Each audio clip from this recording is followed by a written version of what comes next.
నేను పీజీకి వచ్చేసిన తర్వాత పీజీకి వెళ్ళినాక సో యూట్యూబ్లో చూసి కొన్ని వీడియోస్ షార్ట్ ఫిలిమ్స్ అవన్నీ చూసి కొంతమంది కాల్ చేసిన నేను. సో యూట్యూబ్ అంటే ఎలా ఉంటుంది, మరి వెళ్తే బాగుంటుందా గ్రౌండ్ వర్క్ మొత్తం చేశారు. అట్లా మొత్తం చేశాను. సో నాకు ఇంకోటి ఏంటంటే అప్పటికి ఈ కైన్ మాస్టర్ ఉంటుంది కదా, ఇవి యాప్స్ ఇట్లాంటివి.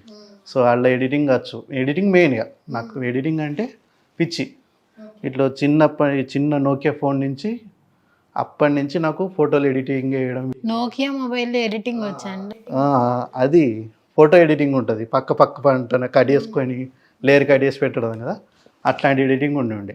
సో తర్వాత కైన్ మాస్టర్ ఇట్లాంటి చిన్న యాప్స్ తోటి ఎడిటింగ్ నేర్చుకొని ఫస్ట్ నేను ఛానల్ స్టార్ట్ చేసిన. ఫస్ట్ దీనికన్నా ఒక ఛానల్ స్టార్ట్ ఉండే. అంటే ఫస్ట్ ఇదంతా తెలుసుకున్నా, యూట్యూబ్ అంటే ఎట్లుంటుంది, వెళ్ళొచ్చా వెళ్ళరాదా, మరి వెళ్తే ఎట్లుంటుంది, బాగుంటుందా. సో మనీ రాకపోతే మళ్ళీ మన ప్రొఫెషన్ తీసుకొని వేస్ట్ అవుతుంది కదా అని